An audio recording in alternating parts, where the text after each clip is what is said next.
Baru kali ini gue ngerasain pegang langsung smartphone OnePlus, salah satu inceran banyak orang juga, cuma sayang di sini tuh udah pergi jauh ya brandnya. Dan ini adalah OnePlus 10 Pro, jadi apakah sebagus itu?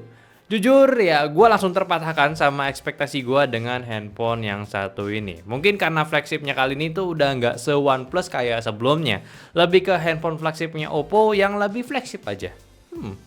Anyway, ini juga datang dengan kolaborasi bersama Hasselblad untuk kameranya dengan triple setup kamera belakangnya, dan tentunya ini adalah second gen Hasselblad kamera untuk mobile phone.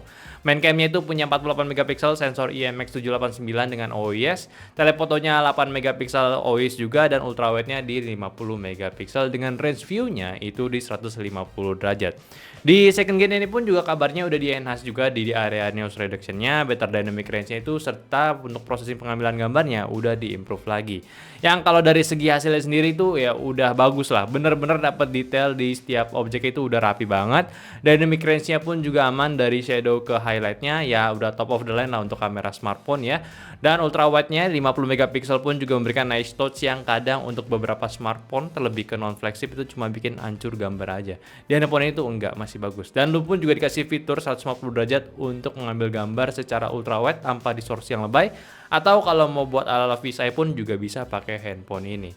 Telephoto lens juga bisa di crank zoom-nya itu hingga 30 kali dengan hasil yang udah oke lah ya. Gue suka juga tetap diberikan OIS juga, jadi nggak sulit buat ambil gambar yang zoom banget.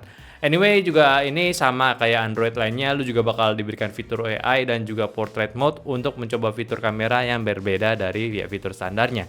Dan ada pula expand, fitur Hasselblad untuk dapetin panoramic shot-nya dengan 65:24 untuk rasionya. Dan gak tahu kenapa ya, gue gak pernah terpikir untuk soal ini, tapi rasionya ini tuh somehow ngasih bentuk shot yang keren sih.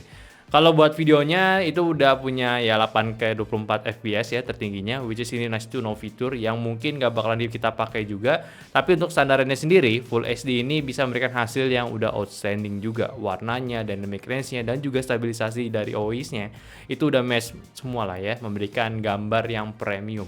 Ultra HD juga udah ready, namun hanya untuk Full HD aja, dan ini pun memberikan hasil yang artificially smooth. Tentunya di crop juga gambarnya ya. Cuma uniknya gue nggak tahu kenapa Full HD-nya ini nggak diberikan FPS hingga 120 FPS, padahal untuk 4K-nya sendiri udah bisa.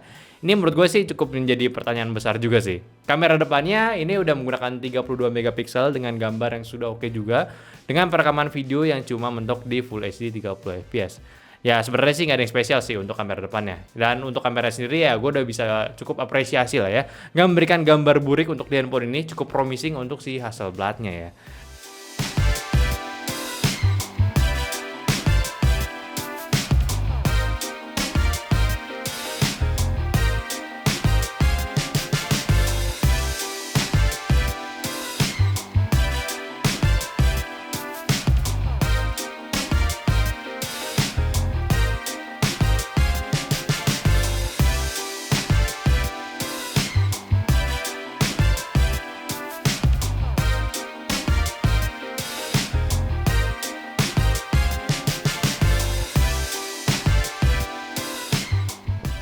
Ya, ini Full HD.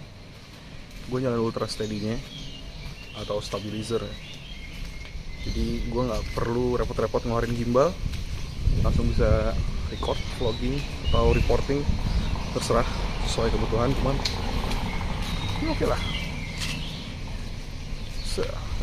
Warnanya nggak ada yang berubah, nggak ada yang diangkat, nggak ada yang diturunin. Ini sih bener-bener GG banget, cakep. Tapi ya cuma sekedar itu aja ya, ketika lu balik lagi ke handphonenya, ya itu gue cukup bingung kenapa OnePlus kali ini tuh terlihat sangat Oppo sekali. Pertama dari chargernya yang udah nggak punyanya dianya lagi, pakai SuperVOOC 80 watt ya, dapat chargernya juga di paketannya, dan tentunya si red kabel OnePlus-nya.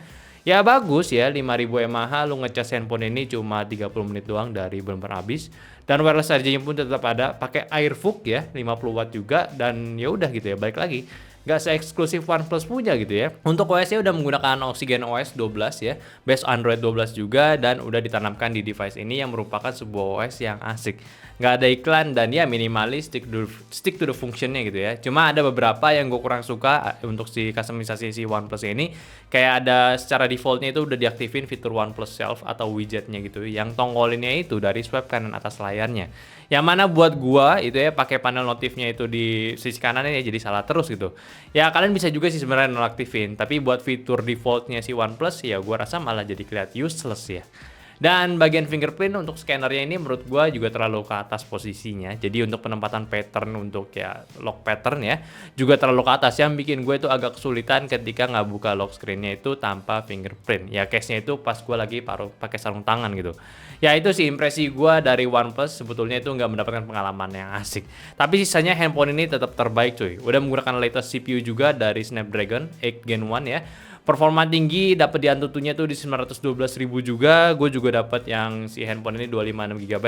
Ini udah pakai UFS 3.1 storage-nya dan 12 GB RAM plus ekstensi RAM-nya itu bisa sampai 7 GB. Jadi ini total performance-nya udah oke banget. Asli lah, beda banget pakai handphonenya yang punya headroom performa yang gede banget. Multitasking udah aman banget, lu switch ke banyak apps dan install banyak apps pun juga aman, gak usah khawatir. Dan tentunya untuk bermain game, ini udah blazing fast semua rata kanan di rata-rata FPS yang aman ya. Walaupun ada beberapa settingan yang ke lock, kayak di ML gitu ya, Mobile Legends, default itu dapat di rata kanan, tapi grafis ultranya itu lock. FPS itu udah sangat aman lah ya, 60 FPS rata gitu, paling turun sedikit ya itu juga ya kayak cuma sekedar turun sedetik doang gitu ya. Kalau game PUBG di defaultnya itu dapat grafik HD dan frame rate-nya high ya. Dan itu pun sudah stabil di 30 fps. Pas dinaikin frame rate-nya ke ekstrim ya, ini bisa stabil di 60 fps sama kayak Mobile Legends juga. Ya rata full kanan grafik ultra, frame rate-nya ultra, nyalain anti aliasing 2 kali pun asik banget, main game-nya itu ya udah bagus lah. FPS tapi kalau di settingan seperti itu ya standarnya di 37 sampai 39-an lah, stabil. Ya ini udah mantap banget. Kalau game Pokemon ya ini juga dapat di rata kanan, aman, cuma pas war gede itu sempet drop sekali itu di 38 fps dari 60 fps umumnya. Kalau Genshin ya ini udah playable banget, defaultnya dapat di medium 30 fps, stabil banget ya. 3 fps untuk mau combo hero pun juga aman, smooth ya. Pas coba rata kanan di 60 fps ya lumayan asik, tapi ya stabilnya masih di 48 fps aja. Yang terakhir kalau kita coba di Wild Rift, ini dapat di rata kanan ya sama kayak Mobile Legends, lancar jaya di 60 fps. So ya handphone flagship phone-nya datang dengan flagship performance cuy. Ini no exception gitu ya. Dan lanjut kita bahas ke layarnya. Si OnePlus 10 Pro ini pun juga udah jadi salah satu fitur menarik di bagian layarnya. 6,7 inci QHD dengan resolusi di 3216 x 1440 pixel. Terus juga udah pakai panel AMOLED LTPO sehingga bisa variable refresh rate-nya dari 120 Hz ke 1 Hz buat ngirit daya baterainya. Akurasi warnanya juga udah oke juga, dan lapisan panelnya pun udah menggunakan Corning Gorilla Glass juga, dan bentuknya pun udah curve. Ya ini sih udah one of the best ya, nikmat banget dipakai buat hariannya. Kalau dari segi desain, buat gua handphone ini punya desain yang asik juga. Curve edge di genggamnya itu enak, sisi belakangnya juga udah anti fingerprint magnet lagi ya, dan di kamera bumpnya pun walaupun besar dan sedikit menonjol udah memiliki durabilitas yang keren banget, yang udah kokoh banget karena udah menggunakan ceramic rear camera cover ya namanya.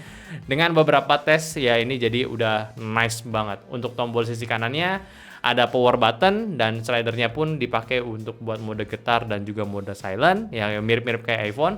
Dan di sisi kirinya ada volume rocker. Di bagian bawah ada SIM tray 1 nano SIM, mic-nya dan USB-C port dan speaker. Anyway untuk speakernya pun juga udah stereo ya. Jadi kualitasnya sih udah ya asik lah, seperti inilah suaranya.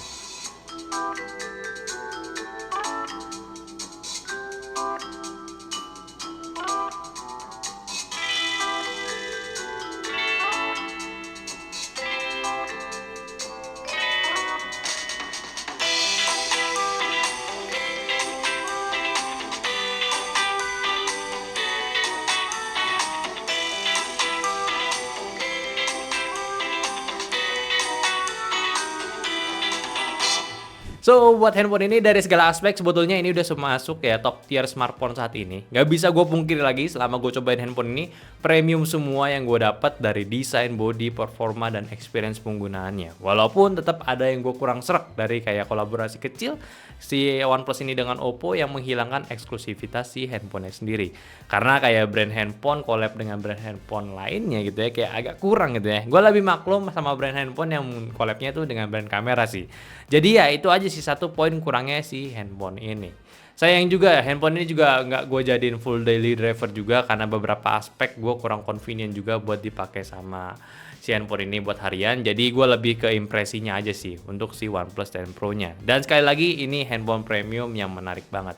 Dan buat kalian juga kalau yang tertarik sama OnePlus ini ya gua rasa dari minus yang gue sebutkan tadi pun juga udah jadi bukan sebuah masalah ataupun deal breaker ke kalian ya. Karena mostly yang gua rasakan ini hanya soal kebiasaan gua aja. Yang mungkin buat kalian itu nggak masalah atau mungkin hanya perlu adaptasi sedikit aja. Tapi sekali lagi, gue tetap menunggu smartphone OnePlus-nya, apalagi ya OnePlus yang lainnya, apalagi kalau udah bisa rilis versi budgetnya ya, dengan spek yang tetap asik juga. Itu kan bisa jadi consider juga buat di masa depan nanti.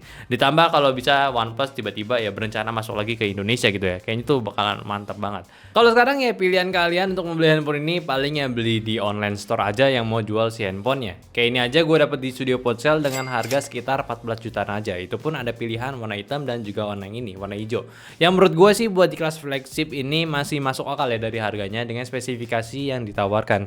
Cuma kalau dari sudut pandang kalian gimana nih soal handphone yang satu ini? Coba aja komen di bawah ya. Oke, mungkin aja dulu pembahasan gua dari OnePlus 10 Pro ya. Tolong juga bantu share video ini ke teman-teman kalian yang lagi butuh yang berbeda daripada biasanya yang gak dijual di Indo juga. Dan jangan lupa kasih pendapatnya di kolom komentar untuk videonya kali ini. Dan yang terpenting, aktifin juga notifikasi call sama follow juga semua sosial media kita yang ada di Facebook, Instagram, TikTok, dan juga Discord. Semua linknya ada di deskripsi dan seperti biasa sampai jumpa di video nyantai selanjutnya. Bye bye.